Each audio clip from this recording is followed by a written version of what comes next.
Hi, my name is Daniela Fernandez from the Sustainable Oceans Alliance, and I am so thrilled to have here Charles Goddard with us. He is from The Economist, the Executive Director of the World Ocean Summit. Well, I'd like to start off by just asking you about your passion for the ocean, how that developed and how that led for you to lead this incredible 4 years now World Ocean Summit. Thanks, Daniela.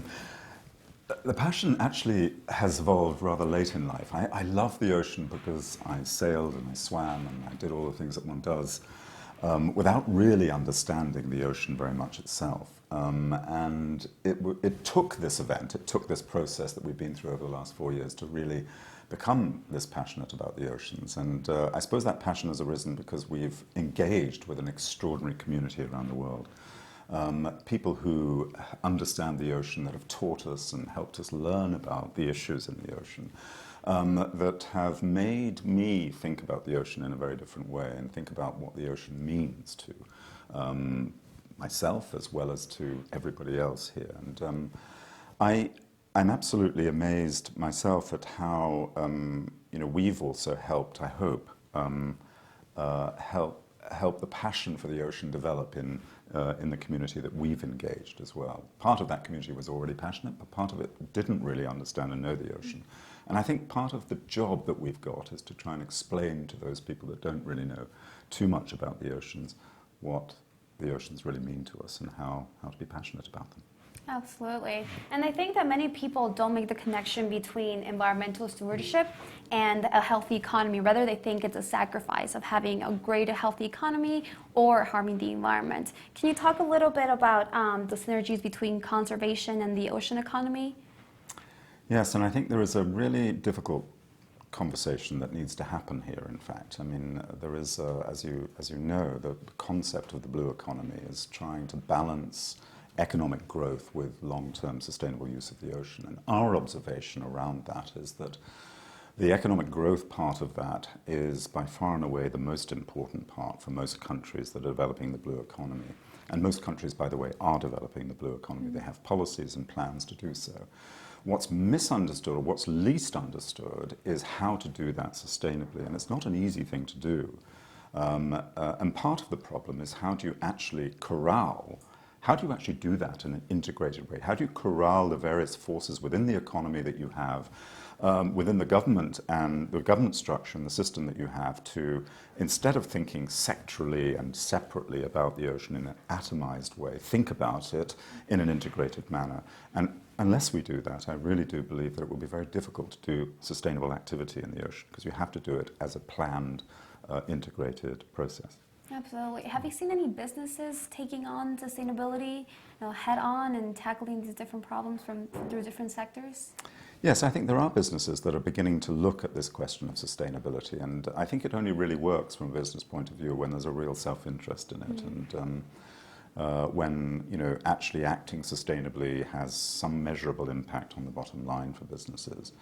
And I think there are plenty of businesses now that are looking at that. Even if you look at plastics and plastics alone, for example, which is a major, major issue for the oceans, those companies that are engaged in trying to understand how to reduce the costs and create efficiencies in their supply chains by reducing the plastic that they use or thinking about how to recycle that plastic are the ones that I think are thinking correctly around how to solve the problem and how to engage in the reduction of plastics in the ocean. So sustainability needs to come in a sense from the purpose of self-interest, I think, at some level before it really happens in a more complete way.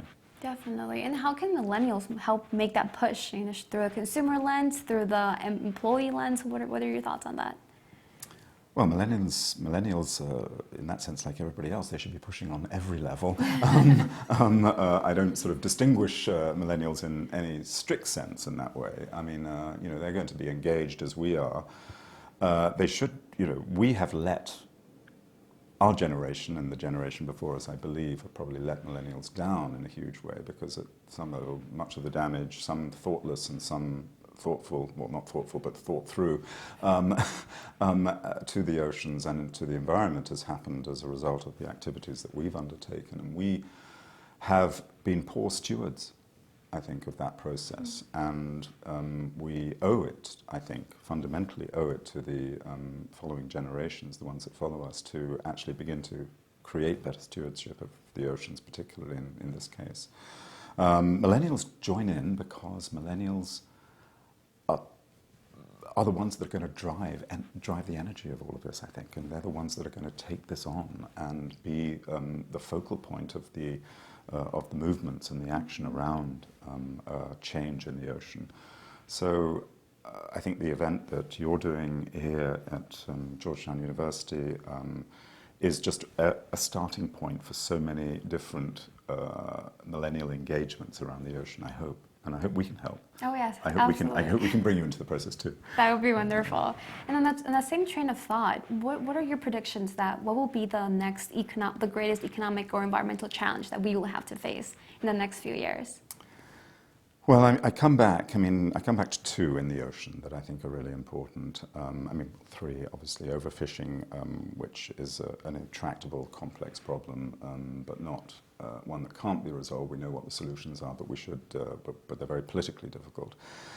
Plastics, which I believe is a problem we can resolve, and then I think the problem that perhaps is least understood and least talked about, ocean acidification and warming.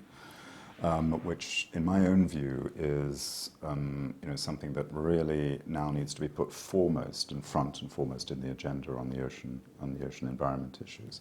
If we don't tackle that, and indeed, of course, that problem is linked to climate change more broadly, and that is being tackled, but perhaps not quickly enough. If we don't tackle that, we're going to have a very serious set of consequences in the ocean, which will feed into our lives as much as deteriorating the environment of the ocean.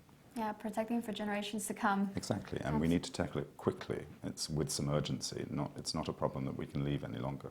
Definitely. And just a final question: what is some advice you have for a millennial who you've inspired today, who wants to become, the next journalist, editor, to use mass media to really inspire and encourage our generation to move forward? Get involved, have courage, do it. No other way to do it. Millennials are inspired anyway. I live in Hong Kong, where I've just been a party to voting in a young 23-year-old into our parliament. And the reason why we're doing that in places like Hong Kong is because they represent a change, and they represent a moment where we're sick of some of the things that are happening in establishment politics. I think millennials represent that change to me. They represent the hope that we need to have around oceans and around the environment and around a whole set of other issues that we have to tackle globally.